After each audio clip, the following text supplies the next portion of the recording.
નમસ્કાર, ઝી 24 કલાકના digital platform પર હું છું મિથુન।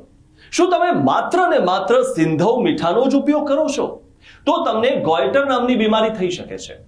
રિસર્ચમાં સામે આવ્યું છે કે જે લોકો આયોડાઇન યુક્ત મીઠું નથી જ ખાતા અને માત્ર સિંધવ મીઠાનો જ ઉપયોગ કરે છે તેમનામાં ધીરે ધીરે આયોડિનની ઉણપ વર્તાતી હોય છે। આવા લોકોના શરીરમાં આયોડિનની માત્રા ઓછી થઈ જવાના કારણે ગોઈટર થઈ શકે છે। ગોઈટર બીમારીમાં આપણી થાઇરોઇડ ગ્લેન્ડ એનલાર્જ થાય છે। આપણા T3, T4, TSH આ ત્રણેય કાઉન્ટ બગડી જાય છે।